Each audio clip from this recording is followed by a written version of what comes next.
വാർത്തകൾ വിശദമായി. തിരുവല്ലയിൽ സിപിഎം നേതാവ് സന്ദീപിന്റെ കൊലപാതകത്തിൽ പ്രതികൾക്കായുള്ള കസ്റ്റഡി അപേക്ഷ പോലീസ് ഇന്ന് സമർപ്പിക്കും. തിരുവല്ല കോടതിയിലാണ് കസ്റ്റഡി അപേക്ഷ നൽകുക. കൂടുതൽ പേർ കേസിൽ ഉൾപ്പെട്ടിട്ടുണ്ടോ എന്ന കാര്യവും പരിശോധിക്കും. കേസിലെ പ്രതികൾ എല്ലാം ബിജെപിക്കാരാണെന്നാണ് പോലീസ് എഫ്ഐആറിലുള്ളത്. ശശിനാരായണൻ വിവരങ്ങളുമായി ചേരുന്നു. ശശി, ഈ കേസിൽ ഉൾപ്പെട്ടിട്ടുള്ള കൂടുതൽ ആളുകളിലേക്ക് അന്വേഷണം വ്യാപിപ്പിക്കുന്നു എന്നാണ് മനസ്സിലാകുന്നത്. അതിന്റെ ആദ്യഘട്ടം എന്ന നിലയിലാണോ പ്രതികളെ കസ്റ്റഡിയിലെടുത്ത് ചോദ്യം ചെയ്യാൻ അന്വേഷണ സംഘം നീങ്ങുന്നത്?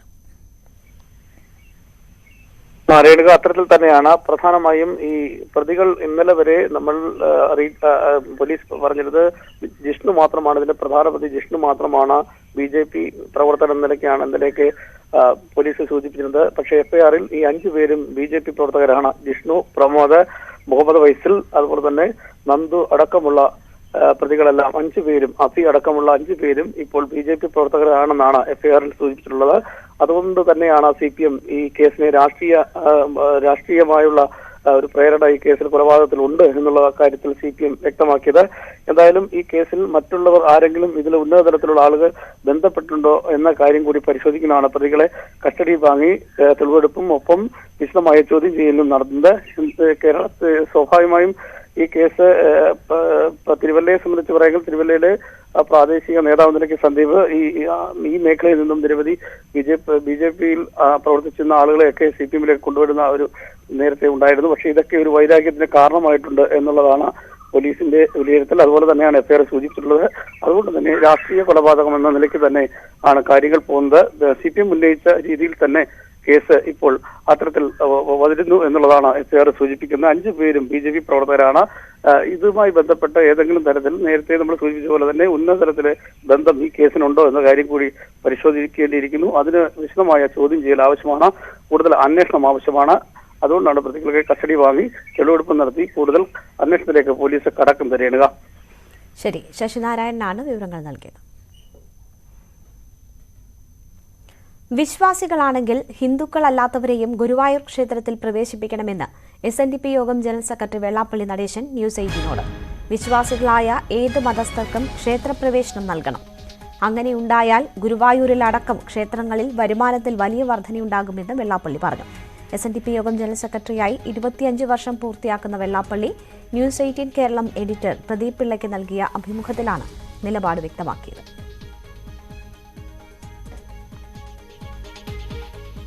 യേശുദാസിനെ ഗുരുവായൂരിൽ പ്രവേശിപ്പിക്കണം. എല്ലാവരും ജാതി മത ഭേദമില്ലാതെ എല്ലാവർക്കും ക്ഷേത്രങ്ങളിൽ പോകാനുള്ള അവസരമൊരുക്കണമെന്ന്. അതെ, നിങ്ങളൊന്ന് ആലോചിക്കണം. വിശ്വാസികളായ ആരായാലും തിരക്കല്ല. നിങ്ങൾ ക്രിസ്ത്യാനി ആയിക്കോട്ടെ, മുസ്ലിം ആയിക്കോട്ടെ, നിങ്ങൾ വിശ്വാസമുള്ളവനാണെന്നുണ്ടെങ്കിൽ നിങ്ങൾ അമ്പലത്തിൽ കയറ്റുന്നത് എന്താ കുഴപ്പം? കണിച്ചുള്ള അമ്പലം 8 കൊല്ലം ഒരു ക്രിസ്ത്യാനി ചാരങ്കാട്ട് അച്ചോജോൻ ഭരിച്ചതാണ് മിസ്റ്ററെ. ആ ഭരിച്ച അമ്പലത്തിൽ ഭരിക്കുന്ന എനിക്ക് ക്രിസ്ത്യാനി എവിടെ കയറാൻ പാടില്ലെന്ന് പറയാൻ എന്തവകാശം?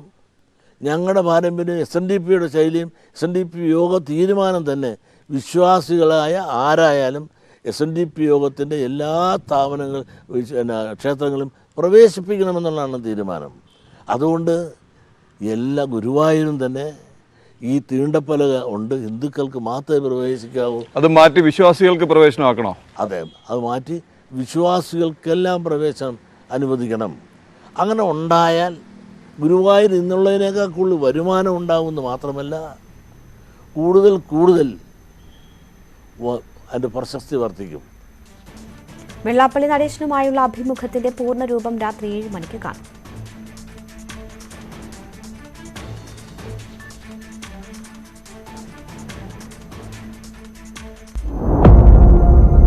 ജാതി വിവേചനം ഇന്നും പല മേഖലകളിൽ ഇന്നും തുടർന്നു നിൽക്കുന്നു എന്നുള്ളതാണ് നേരെ. പൂർണ്ണമായും മാറിയിട്ടില്ല. അവന് പ്രസംഗിക്കാൻ അറിയില്ല, അവൻ കള്ളു കച്ചവടക്കാരനാണ്, തടിയനാണ്, മണ്ടനാണ്, കടാറുകാരനാണ്, മണ്ണ് കച്ചവടക്കാരൻ. ഇഷ്ടക്കാർക്ക് കാമനും ശത്രുക്കൾക്ക് കാലനുമല്ല. അല്ല, എല്ലാവരും എൻ്റെ മിത്രമാണ്. SNDP യോഗത്തിന്റെയും മിസ്അണ്ടർസ്റ്റാൻഡിന്റെയും അമരത്ത് 25 വർഷങ്ങൾ. നിങ്ങൾ എന്തായ തെറ്റായ എൻ്റെ ഭാര്യ ഈ വനിതാ സംഘത്തിൽ മെമ്പർ പോലുമല്ല. 25 വർഷം ഒരേ ഒരു ജനറൽ സെക്രട്ടറി ശ്രീ വെള്ളാപ്പള്ളി നടേശൻ. പിന്നിട്ട 25 വർഷങ്ങളെക്കുറിച്ച് വെള്ളാപ്പള്ളി നടേശൻ മനസ്സു തുറക്കും. കാണുക രാത്രി 7 മണിക്ക്. കൊച്ചിയിൽ ലഹരി പാർട്ടിയിൽ പങ്കെടുത്തവർക്കെതിരെ കേസ് രജിസ്റ്റർ ചെയ്ത് പോലീസ്. മോഡലുകൾ വാഹനാപകടത്തിൽ മരിച്ച കേസിൽ പ്രതിയായ സൈജു തങ്കച്ചനും ഒപ്പമുണ്ടായിരുന്നവർക്കും എതിരെയാണ് കേസ് രജിസ്റ്റർ ചെയ്തത്. സൈജുവിനെതിരെ 8 കേസുകളാണ് രജിസ്റ്റർ ചെയ്തത്. ഒപ്പമുണ്ടായിരുന്ന 17 പേരെ തിരിച്ചറിഞ്ഞു. സനോജ് സുരേന്ദ്രൻ വിവരങ്ങളുമായി ചേരുകയാണ്. സനോജ്, ഈ പാർട്ടിയിൽ പ്രമുഖർ ഉൾപ്പെടെയുള്ളവർ ഉണ്ടായിരുന്നു എന്നാണ് മനസ്സിലാകുന്നത്. പക്ഷേ ലഹരി പാർട്ടിയിൽ പങ്കെടുത്തവർക്കെതിരെയാണ് കേസ്. അതിൽ ലഹരി ഉപയോഗിച്ചവർക്കെതിരെ മാത്രം കേസെടുക്കാനാണോ പോലീസിന്റെ തീരുമാനം? ഇവരെ എല്ലാം തിരിച്ചറിഞ്ഞിട്ടുണ്ടോ? രേണുക, മോഡലുകളുടെ മരണവുമായി ബന്ധപ്പെട്ടുകൊണ്ട് സൈജു സംഘത്തിനെ ഏതാനും ദിവസങ്ങൾ മുമ്പാണ് അറസ്റ്റ് ചെയ്തത്. അറസ്റ്റ് ചെയ്ത സൈജു സംഘത്തിൽ നിന്നും നിർണായകമായ വിവരങ്ങളാണ് ഓരോ ദിവസവും അന്വേഷണ സംഘത്തിൽ ലഭിച്ചുകൊണ്ടിരിക്കുന്നത്. സൈജുവിനെ അറസ്റ്റ് ചെയ്തതിനു ശേഷം സൈജുവിന്റെ മൊബൈൽ ഫോൺ ഉൾപ്പെടെയുള്ള സാധനങ്ങൾ പോലീസ് പിടിച്ചെടുത്തിരുന്നു. ഈ മൊബൈൽ ഫോണിൽ നിന്നുമാണ് നിർണായക വിവരങ്ങൾ കൂടി പോലീസിന് ലഭിച്ചിട്ടുള്ളത്. അതായത് ഷൈജു ലഹരി പാർട്ടി നടത്തിയിരുന്നതായി കഴിഞ്ഞ ദിവസം പോലീസ് നടത്തിയ അന്വേഷണത്തിൽ വ്യക്തമായിരുന്നു. ലഹരിയുടെ ഇടനിലക്കാരനായി സൈജു പ്രവർത്തിച്ചിരുന്നുവെന്നായിരുന്നു അന്വേഷണ സംഘത്തിന്റെ കണ്ടെത്തൽ. ഇതിനിടെയാണ് ലഹരി പാർട്ടിയുമായി ബന്ധപ്പെട്ടുകൊണ്ട് 8 കേസുകൾ കൂടി പോലീസ് രജിസ്റ്റർ ചെയ്തിട്ടുള്ളത്. ഇൻഫോ പാർക്ക് സ്റ്റേഷനിലാണ് 3 കേസുകളുള്ളത്. ഒപ്പം തന്നെ പാർട്ടിയിൽ പങ്കെടുത്തവർക്കെതിരെയും കേസെടുത്തിട്ടുണ്ട്. മാരാരിക്കുളത്ത് ലഹരി പാർട്ടിയുമായി ബന്ധപ്പെട്ടുകൊണ്ട് ഇന്ന് അർത്തുങ്കൽ പോലീസ് സ്റ്റേഷനിലും ഒരു കേസെടുക്കുമെന്നാണ് അറിയാൻ കഴിയുന്നത്. 7 പേർ ഉൾപ്പെടെ 17 പേരെ പോലീസ് തിരിച്ചറിഞ്ഞിട്ടുണ്ട്. ഇതിൽ 7 പേർ സ്ത്രീകളാണ് എന്നുള്ളതാണ് ഏറ്റവും ശ്രദ്ധേയമായ കാര്യം. ഒപ്പം തന്നെ ദൃശ്യങ്ങൾ ലഭിച്ചത് ഷൈജുവിന്റെ ഫോണിൽ നിന്നാണ്. ഈ കേസുമായി ബന്ധപ്പെട്ടുകൊണ്ട് ഈ 17 പേരിൽ പലരുടെയും ഫോണിലേക്ക് ബന്ധപ്പെടാൻ ശ്രമിച്ചുവെങ്കിലും അവരുടെ എല്ലാ ഫോണുകൾ സ്വിച്ച് ഓഫ് ആണ് എന്നുമാണ് അന്വേഷണ സംഘം വ്യക്തമാക്കുന്നത്. രേണുക, ഇവർക്കെതിരെ എങ്ങനെ നീങ്ങാനാണ്? ലഹരി ഉപയോഗത്തിലുള്ള കേസാണോ എടുക്കുന്നത്? മോഡലുകളുടെ മരണവുമായി ബന്ധപ്പെട്ടുള്ള കേസും ഇതും തമ്മിൽ എന്തെങ്കിലും ബന്ധമുണ്ടോ? മോഡലുകളുടെ മരണവുമായി ബന്ധപ്പെട്ടുകൊണ്ട് ലഹരി പാർട്ടിയുടെ ഇടനിലക്കാരനായി ഷൈജു തങ്കച്ചൻ പ്രവർത്തിച്ചിരുന്നു എന്നുള്ളതാണ് അന്വേഷണ സംഘത്തിന്റെ കഴിഞ്ഞ നടത്തിയ അന്വേഷണത്തിൽ കണ്ടെത്തിയിട്ടുള്ളത്. ഇതുമായി ബന്ധപ്പെട്ടുകൊണ്ട് നടത്തിയ വിശദമായ അന്വേഷണത്തിലാണ് ഇപ്പോൾ നിർണായകമായ മറ്റൊരു വഴിത്തിരിവിലേക്ക് അന്വേഷണ സംഘം എത്തിച്ചേർന്നിട്ടുള്ളത്. ഇത് മാത്രവുമല്ല, ഇതുമായി ബന്ധപ്പെട്ടുകൊണ്ട് ഈ മോഡലുകളുടെ മരണവുമായി ബന്ധപ്പെട്ടുകൊണ്ട് ഈ ലഹരി പാർട്ടി നടത്തിപ്പുമായി ബന്ധപ്പെട്ട് എന്തെങ്കിലും ഇടപാടുകൾ ഉണ്ടായിട്ടുണ്ടോ എന്നുള്ളതാണ് അന്വേഷണ സംഘം പ്രധാനമായും പരിശോധിക്കുന്നത്. അങ്ങനെയെങ്കിൽ വളരെ വിശദമായ അന്വേഷണത്തിന് ശേഷം മോഡലുകളുടെ മരണവുമായി ബന്ധപ്പെട്ടുകൊണ്ട് ഒരുപക്ഷെ ഈ അറസ്റ്റിലായവരെ പ്രതിയിറക്കാനുള്ള സാധ്യതയുമുണ്ട്. അല്ലെങ്കിൽ സ്വാഭാവികമായും ലഹരി കടത്തുമായി ബന്ധപ്പെട്ടുള്ള കേസുകൾ മാത്രമാവും ഇവർക്കെതിരെ ചുമത്തുകാരേണുക. ശരി, സനോജ് സുരേന്ദ്രനാണ് വിവരങ്ങൾ നൽകിയത്. പെരിയ ഇരട്ട കൊലപാതകത്തിന് കാരണം രാഷ്ട്രീയ വൈരാഗ്യമെന്ന CBI കുറ്റപത്രം. വ്യക്തി വൈരാഗ്യമാണ് കൊലപാതകത്തിലേക്ക് നയിച്ചത് എന്നായിരുന്നു ക്രൈംബ്രാഞ്ചിന്റെ കണ്ടെത്തൽ. ഉദുമ MLA KV കുഞ്ഞിരാമൻ അടക്കം 24 പേരെ പ്രതി ചേർത്ത് CBI കുറ്റപത്രം സമർപ്പിച്ചു. KV കുഞ്ഞിരാമൻ, CPM നേതാവ് പീതാംബരൻ എന്നിവരടക്കം 24 പേർക്കെതിരെയാണ് പെരിയ കേസിൽ CBI കുറ്റപത്രം. ക്രിമിനൽ ഗൂഢാലോചന, കൊലപാതകം, തെളിവ് നശിപ്പിക്കൽ, മാരകായുധങ്ങൾ ഉപയോഗിച്ച് മാരകമായി മുറിവേൽപ്പിക്കൽ തുടങ്ങി വിവിധ വകുപ്പുകൾ ചുമത്തിയാണ് CBI സ്പെഷ്യൽ ക്രൈംബ്രാഞ്ച് DYSP കുറ്റപത്രം സമർപ്പിച്ചത്. കേസ് ഏറ്റെടുത്ത് 1 വർഷമാകുമ്പോഴാണ് കുറ്റപത്രം സമർപ്പിച്ചിരിക്കുന്നത്. 5 പേർക്കെതിരെ തെളിവ് നശിപ്പിച്ചതിനാണ് കേസ്. സംസ്ഥാന ക്രൈംബ്രാഞ്ച് ആദ്യം അന്വേഷിച്ച കേസിൽ CPM ലോക്കൽ കമ്മിറ്റി നേതാക്കളും പ്രവർത്തകരുമായ 14 പേരായിരുന്നു പ്രതികൾ. ഇവർക്ക് പുറമെയാണ് 10 പ്രതികളുടെ അനുബന്ധ പട്ടിക CBI കഴിഞ്ഞ ദിവസം കോടതിയിൽ സമർപ്പിച്ചത്. രാഷ്ട്രീയ വൈര്യമാണ് കൊലപാതകത്തിലേക്ക് നയിച്ചതെന്നാണ് കണ്ടെത്തൽ. സനോജ് സുരേന്ദ്രൻ, ന്യൂസ് 18, കൊച്ചി. വാക്സിൻ എടുക്കാത്ത അധ്യാപകർക്കെതിരെ കടുത്ത നിലപാടുമായി വിദ്യാഭ്യാസ വകുപ്പ്. വാക്സിൻ എടുക്കാത്ത അധ്യാപകരുടെ ജില്ലാടിസ്ഥാനത്തിലുള്ള കണക്ക് ഇന്ന് പുറത്തുവിട്ടേക്കും. രാവിലെ 9 മണിക്ക് വിദ്യാഭ്യാസ മന്ത്രി V. ശിവൻകുട്ടി മാധ്യമങ്ങളെ കാണും. നേരത്തെ അധ്യാപകരുടെ പേരുവിവരങ്ങൾ പുറത്തുവിടുമെന്ന് മന്ത്രി വ്യക്തമാക്കിയിരുന്നു. എന്നാൽ അധ്യാപകരുടെ പേരുവിവരങ്ങൾ പുറത്തുവിടുന്നത് വിവാദത്തിന് കാരണമാകും എന്നതിനാൽ കഴിഞ്ഞ ദിവസം തീരുമാനം മാറ്റിയിരുന്നു. കോഴിക്കോട് ബീച്ച് ആശുപത്രിയിൽ ഒമൈക്രോൺ സാഹചര്യം നേരിടാൻ പ്രത്യേക വാർഡ് സജ്ജമാക്കിയതായി DMO ഉമറുൽ ഫാറൂഖ് അറിയിച്ചു. UK-യിൽ നിന്നെത്തിയ ആളുടെ സ്രവം ഒമൈക്രോൺ ജനിതക ശ്രേണീകരണ പരിശോധനയ്ക്ക് അയച്ചതിനെ തുടർന്നാണ് മുന്നൊരുക്കം. കഴിഞ്ഞ മാസം 21-ന് UK-യിൽ നിന്ന് കോഴിക്കോട്ടെത്തിയ ഡോക്ടറുടെ സ്രവ സാമ്പിളാണ് പരിശോധനയ്ക്ക് അയച്ചത്. 26-നാണ് ഡോക്ടർക്ക് കോവിഡ് സ്ഥിരീകരിച്ചത്. അമ്മയുടെയും വീട്ടിലെ ജോലിക്കാരിയുടെയും സ്രവങ്ങളും പരിശോധനയ്ക്കായി അയച്ചിട്ടുണ്ട്. ഇദ്ദേഹം 4 ജില്ലകളിൽ യാത്ര നടത്തിയതായി കണ്ടെത്തി. വിദേശത്ത് നിന്ന് രാജ്യത്തെത്തി കോവിഡ് സ്ഥിരീകരിക്കുന്നവരുടെ എണ്ണത്തിൽ വർധന. ഒമൈക്രോൺ ആണോ എന്ന് തിരിച്ചറിയാനുള്ള ജനിതക ശ്രേണീകരണത്തിന് സംസ്ഥാനങ്ങൾ അയച്ചത് 50ഓളം സാമ്പിളുകളാണ്. കാര്യമായ രോഗലക്ഷണങ്ങൾ ഇല്ലെന്ന് കരുതി ജാഗ്രത വെടിയരുതെന്നാണ് ആരോഗ്യ വിദഗ്ധർ നൽകുന്ന നിർദ്ദേശം. മഹാരാഷ്ട്രയിൽ നിന്ന് മാത്രം 28 സാമ്പിളുകളാണ് ജനിതക ശ്രേണീകരണത്തിന് അയച്ചിട്ടുള്ളത്. രാജസ്ഥാനിലെ ജയ്പൂരിൽ ദക്ഷിണാഫ്രിക്കയിൽ നിന്നെത്തിയ 4 പേർ അടക്കം ഒരു കുടുംബത്തിലെ 9 പേർക്ക് കോവിഡ് സ്ഥിരീകരിച്ചു. കൂടുതൽ ജനിതക ശ്രേണീകരണ ഫലം വരുന്നതോടെ രാജ്യത്ത് ഒമിക്രോൺ സ്ഥിരീകരിക്കുന്നവരുടെ എണ്ണത്തിൽ വർധനവുണ്ടായേക്കും. കാര്യമായ രോഗലക്ഷണങ്ങൾ ഇല്ലെന്നു കരുതി ജാഗ്രത വെടിയരുതെന്നാണ് ആരോഗ്യ വിദഗ്ധർ നൽകുന്ന നിർദ്ദേശം. പരിശോധന, നിരീക്ഷണം, നിയന്ത്രണം എന്നിവ ശക്തമാക്കാൻ കേന്ദ്രം സംസ്ഥാനങ്ങൾക്ക് നിർദ്ദേശം നൽകിയിട്ടുണ്ട്. രോഗം സ്ഥിരീകരിച്ച രാജ്യങ്ങളിൽ നിന്ന് മാത്രമല്ല എല്ലാ രാജ്യാന്തര യാത്രക്കാരെയും നിരീക്ഷിക്കണമെന്നും കോവിഡ് പരിശോധനകൾ വർദ്ധിപ്പിക്കണമെന്നും ആരോഗ്യ മന്ത്രാലയം നിർദ്ദേശം നൽകി. രോഗം സ്ഥിരീകരിച്ചവരുടെ സമ്പർക്കത്തിൽ ഉള്ളവരെ 72 മണിക്കൂറിനുള്ളിൽ പരിശോധനയ്ക്ക് വിധേയമാക്കണമെന്നും കേന്ദ്ര ആരോഗ്യ സെക്രട്ടറി രാജേഷ് ഭൂഷൺ സംസ്ഥാന ചീഫ് സെക്രട്ടറിമാർക്ക് അയച്ച കത്തിൽ ആവശ്യപ്പെട്ടിട്ടുണ്ട്. KP Abhilash, news 18, Delhi. ഭാവി സമരപരിപാടികൾ ചർച്ച ചെയ്യാൻ സംയുക്ത കിസാൻ മോർച്ചയുടെ യോഗം ഇന്ന് ചേരും. സിംഘു അതിർത്തിയിലാണ് കോർ കമ്മിറ്റി യോഗം ചേരുന്നത്. കർഷകരുടെ ആവശ്യങ്ങൾ സംബന്ധിച്ച് ഡിസംബർ 4-നകം ചർച്ച നടത്തണമെന്ന് കർഷക സംഘടനകൾ കേന്ദ്ര സർക്കാരിനോട് ആവശ്യപ്പെട്ടിരുന്നു. 500ഓളം കർഷക സംഘടനകൾ നൽകിയ തുറന്ന കത്തിന് കേന്ദ്ര സർക്കാർ മറുപടി നൽകിയിട്ടില്ല. നാവികസേനാ ദിനത്തിന്റെ 50ാം വാർഷിക നിറവിൽ രാജ്യം. വാർഷിക ദിനം സ്വർണ്ണ വിജയ് വർഷ് ആയാണ് ആഘോഷിക്കുന്നത്. ദേശീയ യുദ്ധസ്മാരകത്തിൽ സേനാ മേധാവികൾ ആദരമർപ്പിക്കും. രാജ്യത്തെ വിവിധ വ്യോമസേനാ ആസ്ഥാനങ്ങളിൽ പ്രത്യേക ചടങ്ങുകൾ നടക്കും. 1971 ഇന്ത്യ പാകിസ്ഥാൻ യുദ്ധത്തിനിടയിൽ പാകിസ്ഥാനിലെ കറാച്ചിയിലെ നാവിക ആസ്ഥാനം ആക്രമിച്ച് ഇന്ത്യൻ സൈന്യം വിജയം നേടിയത് മുതൽ ഡിസംബർ 4-നാണ് നാവികസേനാ ദിനമായി ആചരിക്കുന്നത്. മലയാളിയായ അഡ്മിറൽ R. ഹരികുമാർ സേനാ മേധാവിയായി ചുമതലയേറ്റ ശേഷമുള്ള നാവികസേനാ ദിനം എന്ന പ്രത്യേകതയുമുണ്ട്. ജവാബ് ചുഴലിക്കാറ്റ് നാളെ തീരം തൊടും. നാളെ ഉച്ചയോടെ ഒഡീഷയിലെ പുരി തീരത്ത് എത്തിച്ചേരാൻ സാധ്യതയുണ്ടെന്നാണ് മുന്നറിയിപ്പ്. വടക്കു പടിഞ്ഞാറ് ദിശയിൽ സഞ്ചരിക്കുന്ന ചുഴലിക്കാറ്റ് വരും മണിക്കൂറിൽ കൂടുതൽ ശക്തമാകും. ചുഴലിക്കാറ്റിന്റെ പശ്ചാത്തലത്തിൽ ഒഡീഷ, ആന്ധ്ര തീരങ്ങളിൽ അതീവ ജാഗ്രതാ നിർദ്ദേശം നൽകി. ഒഡീഷയിലും ആന്ധ്രയിലും ബംഗാളിലും കനത്ത മഴയ്ക്ക് സാധ്യതയുണ്ട്. ആന്ധ്രയിലെ ശ്രീകാകുളം, വിശാഖപട്ടണം, വിജയനഗരം ജില്ലകളിൽ 197 ദുരിതാശ്വാസ ക്യാമ്പുകൾ തുറന്നു. മുല്ലപ്പെരിയാറിൽ ജലനിരപ്പ് കുറയുന്നു. 141.95 അടിയാണ് നിലവിലെ ജലനിരപ്പ്. നിലവിൽ ഒരു ഷട്ടർ മാത്രമാണ് തുറന്നിട്ടുള്ളത്. മുല്ലപ്പെരിയാർ വിഷയത്തിൽ സംസ്ഥാന സർക്കാർ തമിഴ്നാടുമായി ഒത്തുകളിക്കുന്നുവെന്ന് ആരോപിച്ചും സർക്കാരിന്റെ ഇടപെടൽ ആവശ്യപ്പെട്ടും ഇടുക്കി MP അഡ്വക്കേറ്റ് ഡീൻ കുര്യാക്കോസ് ഇന്ന് ഉപവാസ സമരം നടത്തും. പ്രിൻസ് ജെയിംസ് വിവരങ്ങളുമായി ചേരുകയാണ്. പ്രിൻസ്, മുല്ലപ്പെരിയാറിൽ ആശ്വാസകരമായ സാഹചര്യമാണ്, ജലനിരപ്പ് കുറയുന്നുണ്ട്. ഡീൻ കുര്യാക്കോസ് MPയുടെ ഉപവാസ സമരം എപ്പോൾ ആരംഭിക്കും? ആരൊക്കെയാണ് പങ്കെടുക്കുന്നത്? അതെ രേണുക, മുല്ലപ്പെരിയാറിലെ ജലനിരപ്പ് താഴ്ന്നു, നീരൊഴുക്ക് കുറഞ്ഞിരിക്കുന്നു. 141.0 അടിയിലേക്ക് ജലനിരപ്പ് എത്തുന്ന ഒരു സാഹചര്യമാണ് നിലവിലുള്ളത്. വൃഷ്ടിപ്രദേശത്ത് മഴ മാറി നിൽക്കുന്നു, നീരൊഴുക്ക് അതുകൊണ്ട് തന്നെ ശക്തമായൊരു നീരൊഴുക്ക് ജലത്തിലേക്ക് അനുഭവപ്പെടുന്നില്ല. ഒപ്പം തമിഴ്നാട് 1867 ഖനിയടി വെള്ളം കൊണ്ടുപോകുന്നുണ്ട്. ഇന്നലെ രാത്രി 11 മണി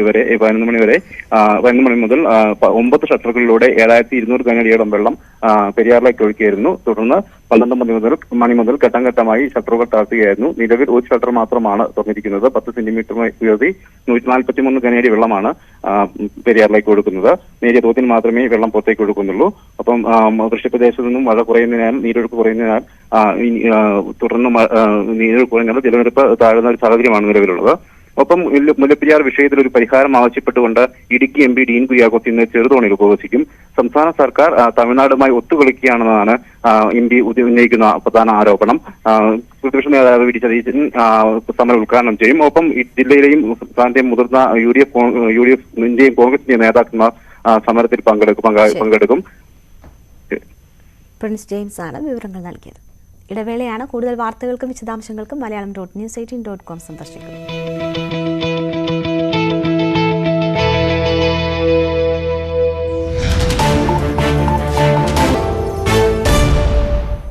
വാർത്തകൾ തുടരുന്നു.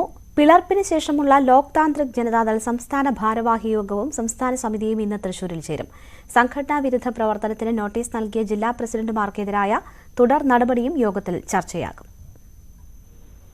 സംസ്ഥാന പ്രസിഡന്റ് എം.വി. ശ്രേയംസ്കുമാറിന്റെ നേതൃത്വത്തിൽ രാവിലെയാണ് സംസ്ഥാന ഭാരവാഹി യോഗം. ഉച്ചയ്ക്ക് ശേഷം സംസ്ഥാന സമിതിയും ചേരാനാണ് തീരുമാനം. ദേശീയ ജനറൽ സെക്രട്ടറി വർഗീസ് ജോർജും കെ.പി. മോഹനൻ എം.എൽ.എയും യോഗത്തിൽ പങ്കെടുക്കും.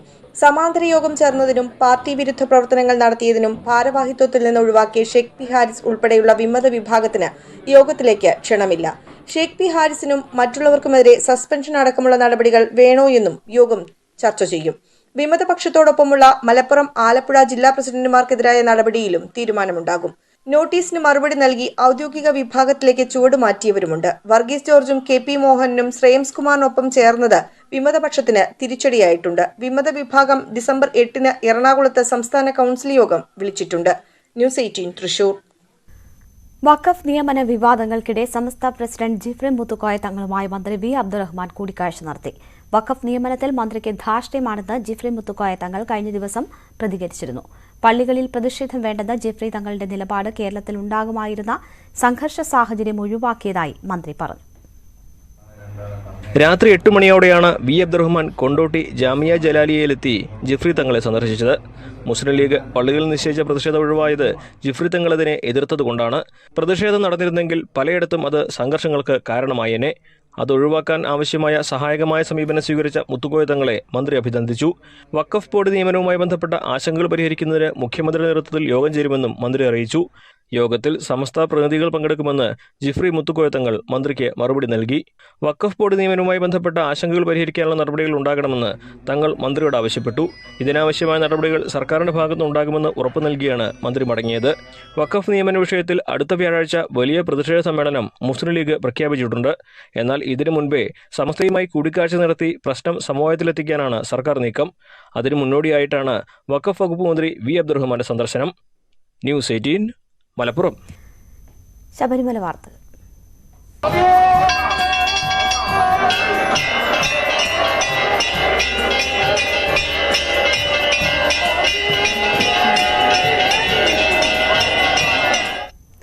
മണ്ഡലകാലം 3 ആഴ്ചയാകുമ്പോൾ ശബരിമലയിൽ വരുമാനം 20 കോടി കടന്നു. അതേസമയം ശബരിമലയിൽ കൂടുതൽ ഇളവുകൾ വേണമെന്ന ദേവസ്വം ബോർഡിന്റെ ശുപാർശയിൽ സർക്കാർ തീരുമാനം വൈകുകയാണ്.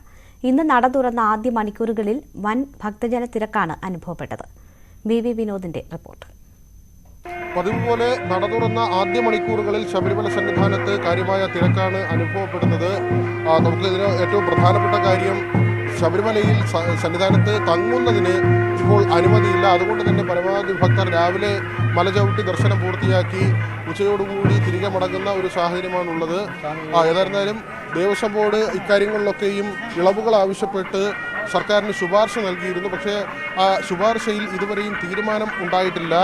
പ്രധാനമായും രജിസ്ട്രേഷൻ നടത്താത്ത തീർത്ഥാടകരെയും ഇവിടെ പ്രവേശിപ്പിക്കണമെന്ന ആവശ്യമാണ് ഈ ശുപാർശയിൽ ഏറ്റവും പ്രധാനമായി ഉണ്ടായിരുന്നത്. ഇതിന് ദേവസ്വം ബോർഡ് കൃത്യമായ കാര്യങ്ങളും പറയുന്നുണ്ട്. ആരോഗ്യവകുപ്പിൻ്റെ മാനദണ്ഡങ്ങൾ പാലിച്ചുകൊണ്ട് തന്നെ 2 ഡോസ് എടുത്തവർ അല്ലെങ്കിൽ 72 മണിക്കൂറിനുള്ളിലെ RT-PCR നെഗറ്റീവ് സർട്ടിഫിക്കറ്റ് ഇത് കയ്യിൽ കരുതുന്നവരെ തീർച്ചയായും പ്രവേശിപ്പിക്കാം. അത് യുക്തിസഹമായ കാര്യമാണ്. ദേവസ്വം ബോർഡിനെ സംബന്ധിച്ച് തീർത്ഥാടന കാലം കൂടുതൽ സുഗമമാക്കുക എന്നത് അവരുടെ മുന്നിലുള്ള ഒരു വലിയ വെല്ലുവിളി തന്നെയാണ്. മറ്റ് സംസ്ഥാനങ്ങളും കൂടുതൽ തീർത്ഥാടകരെ അനുവദിക്കുന്നതിന് സാങ്കേതികത്വങ്ങളിൽ ഇളവ് വരുത്തണമെന്ന ആവശ്യം മുന്നോട്ട് വെച്ചിട്ടുണ്ട്. നമുക്കറിയാം, തമിഴ്നാട്ടിൽ നിന്നും കർണാടകയിൽ നിന്നും ആന്ധ്രയിൽ നിന്നുമൊക്കെ തീർത്തും ഗ്രാമീണ മേഖലയിൽ നിന്ന് എത്തുന്ന തീർത്ഥാടകർ, അവരെ സംബന്ധിച്ച് രജിസ്ട്രേഷൻ പോലുള്ള കാര്യങ്ങൾ വലിയ സാങ്കേതികത്വം തന്നെയാണ്. അത് ഒഴിവാക്കി കിട്ടിയാൽ കൂടുതൽ ആളുകൾ ഇവിടെ എത്തുന്നതിനുള്ള സാഹചര്യം ഉണ്ടാകും. മറ്റൊന്ന്, മറ്റ് സംസ്ഥാനങ്ങളിൽ നിന്ന് സംഘമായാണ് തീർത്ഥാടകർ എത്തുന്നത്. 50 പേരോ അല്ലെങ്കിൽ 30 പേരോ 50 പേരിലധികമോ ഒക്കെ ഉൾപ്പെടുന്ന സംഘങ്ങൾ. ഇവർക്ക് ഒരുമിച്ച് രജിസ്ട്രേഷൻ നടത്തുമ്പോൾ പലർക്കും അനുമതി കിട്ടുകയും മറ്റു പലർക്ക് ആ സ്ലോട്ടുകൾ ലഭിക്കാത്തതുമായ സാഹചര്യമുണ്ട്. ഈ ഒരു സാഹചര്യത്തിൽ യാത്ര തന്നെ ഉപേക്ഷിക്കുന്ന നിലയിലേക്ക് തീർത്ഥാടകർ എത്തുന്നു. ഇപ്പോൾ നട തുറന്ന് 3 ആഴ്ച പിന്നിടുകയാണ്. 20 കോടി രൂപയാണ് ശബരിമല വരുമാനം. നേരത്തെ കോവിഡിൻ്റെയും പ്രളയത്തിൻ്റെയും ഒക്കെ സാഹചര്യത്തിൽ ഇതിനേക്കാൾ കുറഞ്ഞ ഒരു വരുമാനമായിരുന്നു. പക്ഷേ നേരത്തെ സുഗമമായി തീർത്ഥാടന കാലം ഉണ്ടായിരുന്ന സമയത്ത് ഇതിനേക്കാൾ ഉയർന്ന വരുമാനം ശബരിമലയ്ക്ക് ലഭിക്കുന്ന ഒരു സാഹചര്യം ഉണ്ടായിരുന്നു. അതുകൊണ്ട് തന്നെ ദേവസ്വം ബോർഡ് ഇക്കാര്യത്തിലും കൂടുതൽ ഒരു ശ്രദ്ധ വയ്ക്കുന്നുണ്ട്. സർക്കാരിൻ്റെ തീരുമാനമുണ്ടാകണം. നെയ്യഭിഷേകം, ഒപ്പം തന്നെ പമ്പാ സ്നാനം തുടങ്ങിയ കാര്യങ്ങളിൽ ഇളവുകൾ ആവശ്യപ്പെട്ടിട്ടുണ്ട്. നീലിമല പരമ്പരാഗത പാത തുറന്നു കൊടുക്കണമെന്ന ആവശ്യവും ഈ ശുപാർശകളുടെ കൂട്ടത്തിലുണ്ട്. ഇതിലൊക്കെ തന്നെയും സർക്കാരിൻ്റെ തീരുമാനമാണ് ഉണ്ടാകേണ്ടത്. ഒരാഴ്ചയാകുന്ന ഇത്തരത്തിലുള്ള ആവശ്യങ്ങൾ ദേവസ്വം ബോർഡ് മുന്നോട്ട് വെച്ചിട്ട് അതിനുശേഷം രേഖാമൂലം ആവശ്യപ്പെടുകയും ചെയ്തു. അതിൽ ഒരു തീരുമാനം വൈകുകയാണ്. വിനോദിന്റെ റിപ്പോർട്ടാണ് കണ്ടത്. അട്ടപ്പാടിയിലെ അംഗൻവാടികൾ മുഖേന ഗർഭിണികൾക്ക് വിതരണം ചെയ്യുന്നതിനായി ഭക്ഷ്യധാന്യങ്ങൾ എത്തിച്ചു തുടങ്ങി. 1 മാസത്തോളമായി ഭക്ഷ്യധാന്യ വിതരണം നിലച്ചിരുന്നു. എന്നാൽ ഭക്ഷ്യധാന്യ വിതരണത്തിൽ വൻ ക്രമക്കേട് നടക്കുന്നതായി കോൺഗ്രസ് ആരോപിച്ചു. കുറുമ്പ മേഖലയിൽ മാസങ്ങളായി ഭക്ഷ്യധാന്യ വിതരണം നടന്നിട്ടില്ല എന്നും പരാതിയുണ്ട്. മുട്ടിൽ വില്ലേജിൽ മണിക്കുന്നിലെ ഭൂമി നിക്ഷിപ്ത വനഭൂമിയാണെന്ന് സ്ഥാപിച്ചെടുക്കാൻ NT സാജൻ നടത്തിയ നീക്കങ്ങൾക്ക് വീണ്ടും തിരിച്ചടി. മണിക്കുന്നുമല പ്രദേശത്തുള്ളത് കർഷകർ കൈവശം വയ്ക്കുന്ന ഭൂമിയാണെന്ന് വയനാട് ജില്ലാ കളക്ടറുടെ റിപ്പോർട്ട് പുറത്തുവന്നു. ജന്മം പട്ടയമുള്ള ഏലിക്കുട്ടിയുടെ ഭൂമി വനഭൂമിയാണെന്ന് സ്ഥാപിക്കാൻ നേരത്തെ NT സാജൻ റിപ്പോർട്ട് നൽകിയിരുന്നു. മുട്ടിൽ മരമുറി കേസിലെ മുഖ്യപ്രതികളായ അഗസ്റ്റിൻ സഹോദരങ്ങളെ രക്ഷിക്കാനും അന്വേഷണ ഉദ്യോഗസ്ഥനായ മുൻ Meppadi range officer MK സമീറിനെ കുടുക്കാനുമായിരുന്നു NT സാജന്റെ നീക്കം. മുട്ടിൽ വില്ലേജിലെ മണിക്കുന്നുമലയിൽ ഏലിക്കുട്ടിയുടെ ജന്മം പട്ടയ ഭൂമി വനഭൂമിയാണെന്ന് സ്ഥാപിക്കാനായിരുന്നു ശ്രമം. അതുവഴി നിയമവിധേയമായി നടന്ന മരമുറി വനഭൂമിയിൽ നിന്ന് സ്ഥാപിച്ച് അന്വേഷണ ഉദ്യോഗസ്ഥനെ കുടുക്കുകയായിരുന്നു ലക്ഷ്യം.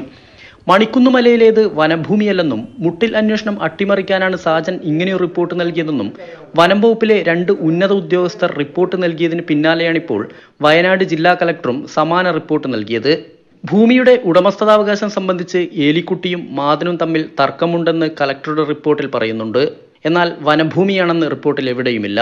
ഏലിക്കുട്ടിയുടെ ആധാരം റദ്ദു ചെയ്തിട്ടുള്ള സാഹചര്യത്തിൽ നിയമാനുസൃത നടപടിയിലേക്ക് പോകാൻ തഹസിൽദാർക്ക് നിർദ്ദേശം നൽകിയിട്ടുണ്ടെന്ന് ഫോറസ്റ്റ് കൺസർവേറ്റർക്ക് നൽകിയ കളക്ടറുടെ റിപ്പോർട്ടിൽ പറയുന്നുണ്ട്. ആദിവാസികൾ ഉൾപ്പെടെ നിരവധി കർഷകർ കഴിയുന്ന മണിക്കുന്നിലെ ജന്മം ഭൂമി നിക്ഷിപ്ത വനഭൂമിയാണെന്ന് സ്ഥാപിച്ചെടുക്കാൻ NT സാജൻ നീക്കങ്ങൾ തുടരുന്നതിനിടെയാണ് ജില്ലാ കളക്ടറുടെ റിപ്പോർട്ട് പുറത്തുവരുന്നത്. മുട്ടിൽ മരമുറി കേസിൽ നിന്ന് ശ്രദ്ധ തിരിക്കാൻ ഈ ഉന്നത വനം വകുപ്പ് ഉദ്യോഗസ്ഥൻ നടത്തിയ വാദങ്ങളെല്ലാം പൊളിഞ്ഞുകൊണ്ടിരിക്കുകയാണ്. മണിക്കുന്നുമല വനമാക്കാനുള്ള ശുപാർശയും റവന്യൂ വകുപ്പിൻ്റെ റിപ്പോർട്ടോടുകൂടി പൊളിഞ്ഞിട്ടുണ്ട്. എന്നാൽ ഇത്രയെല്ലാം നീക്കങ്ങൾ നടത്തിയ ഉന്നത ഉദ്യോഗസ്ഥനെതിരെ മാത്രം നടപടിയില്ല. S Vinesh Kumar, news 18, Kozhikode. Bulletin പൂർണ്ണമാവുകയാണ്. കൂടുതൽ വാർത്തകൾക്കും വിശദാംശങ്ങൾക്കും Malayalam.news18.com സന്ദർശിക്കുക.